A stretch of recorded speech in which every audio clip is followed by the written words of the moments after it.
So yan guys, good day. Nandito tayo sa ating panibagong episode na naman. HP Smart Tank 500, naka-power on na. So ang problema niya is print quality issue. O ibig sabihin ng print quality issue, bad output ang kanyang tricolor. So tingnan natin kung totoo ba ang sinasabi natin. Pakita ko sa inyo paano natin gawin. So mag-print muna tayo ng print self-test kung tawagin. So hold nyo lang power button, tapos isang pindot ng copy button na colored. Ayan, makita nyo. Isang pindot. Ay, tika lang. Okay, ulitin natin. Long press natin to. And then, pindutin natin ng isang beses. Pag ganyan. Yan. Tapos, release nyo to. And then, magpiprint siya ng print self-test. So, yun yung mga basic natin na titingnan kasi print quality issue eh. So, ayan. Print quality issue nga. Makikita nyo dito sa kanyang papel. Ayan, pangit ang kanyang block. So, paano ba ito paganahin or ayusin? So, sabayan nyo ako. Tingnan natin sa loob kung bakit. Sa usual natin ginagawa, syempre, mag-ready tayo ng lagayan ng screwdriver, Torx screwdriver, T10 ang size. So, buksan natin dito sa banda. May dalawang screw dito at ating tatanggalin. Pagkatapos tanggalin yung dalawang screw, meron pa dito sa taas ng dalawa. Left and right din yan. So, tanggalin nyo lang. Pagkatapos matanggal dito naman sa kabila. So, basic lang naman to pagtanggal. Alam niyo na to paano gawin. So, skip nyo lang video kung gusto nyo. So, nalagay na natin yung screw dyan. And then, bakit ko tinanggal yan? Kasi aangat natin to. And then, tingnan natin kung ano ba talaga nangyari dito sa loob. So, kalsuhan nyo lang kahit ano dyan, pa ganyan. So, para makita natin ang sa loob ng printer mismo. So, ngayon, since black ang problema, okay lang si tricolor, i-off muna natin ulit. Pagkatapos ma-off ang unit, yan, nugot ko na sa wall outlet, tanggalin natin yung printer. So, marami fill dito due to sa matagal nawa or marami na itong na-print na dahil sa kanyang physical appearance dito sa loob na ang kanyang loob is madumi na. So, ngayon, tatanggalin muna natin yung printer head niya. So, tawag ito printer head. So, paano natanggalin yan? Maganda pa naman yung kanyang. So, ito yung printer head niya. Ang next natin gagawin is, kuha kayo ng tubig. Yan, kuha ka ng tubig. Tissue. Tapos, dito banda. Itong, yan, punasan natin yan ng kuwan. Basang tubig. Kahit anong basahan kung meron kayo, sa akin is tissue. Tissue, linisan lang natin yan. Kasi, yan naman yung daanan ng, so ayan o, basahan or tissue. Ayan, punasan lang natin dyan. Tatanggalin yan ng kanyang dumi. So, all goods pa naman. Yan, makikita nyo ng tatlong kulay. Pag diniin nyo, tatlong kulay yan. So, ngayon, balik natin tong isa. Hindi natin to i-focus yung isa dahil itong black ang kanyang, ang pinaka medyo pangit ang quality. So, ngayon,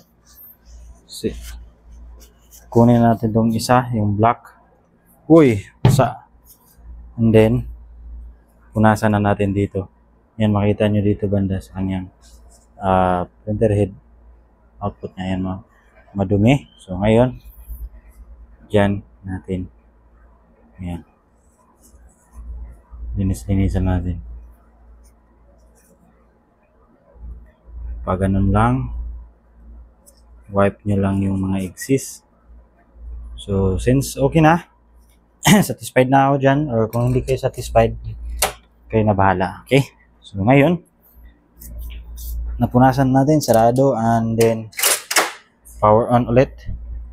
Kailangan punasan natin itong, natin kasi basa ng tubig, baka makuryente tayo. Okay, plug in. Ayan na po, power on na siya, antayin lang natin. Ayan, ngayon, nagka-power on na siya. So, subukan nating pagprintahan ng isa pang print. So, hanap muna ako ng papel. O tayo dito. Lagyan natin yung papel dyan. Matagal yan mag-stay home dahil mag-cleaning pa yan. So, lagay natin. Antayin lang natin yan matapos siya ng kanyang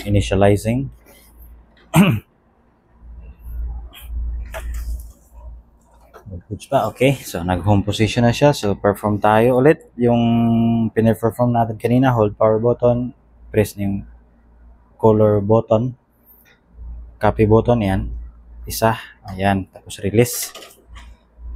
Ang tawag dyan is print self-test or top 10 kung sa 615.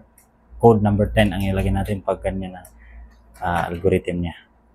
Yan ang ginagawa natin or ginagawa ko pag mag-check ng printer head para malaman natin kung ano ang status niya, kung pangit ba ang quality or maganda ba. Ayan.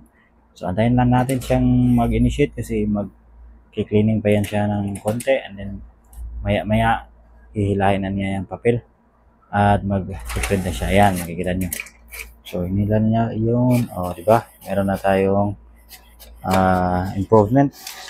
So, makikita nyo all goods na kanyang lock. Diba? Pero meron pa dito sa baba. Pero para sa akin, all goods na po yan. Sa ganitong pages na niya, 54,000 pages ito. Isang page nito. Ayan, 54,000 pages na na-print niya.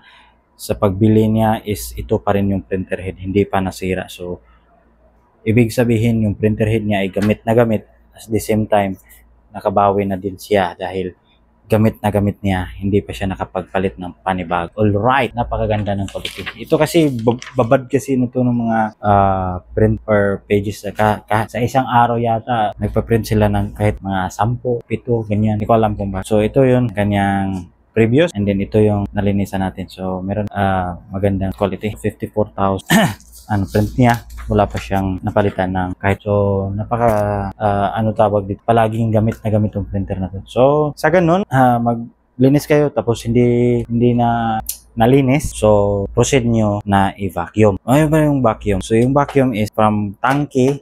Ayan, dito tangke, meron siyang mga tube. Hihigupin niya yan patungo sa printer head. Yan yung mag-vacuum. Yung code number 23 para sa black, 24 para sa tricolor. So, isa-isahin na. Pag hindi niya nahigop, tingnan nyo dito pag ganyan nyo. Pag hindi niya nahigop dito, makita nyo dito, ibig sabihin, sira na po yun. Dapat palit vice versa. Meron namang maayos, meron ding hindi. So, hanggang dito na lang sa aking tutorial. This is Free Bird Tick and Tip. Papaalam, bye-bye. Salamat.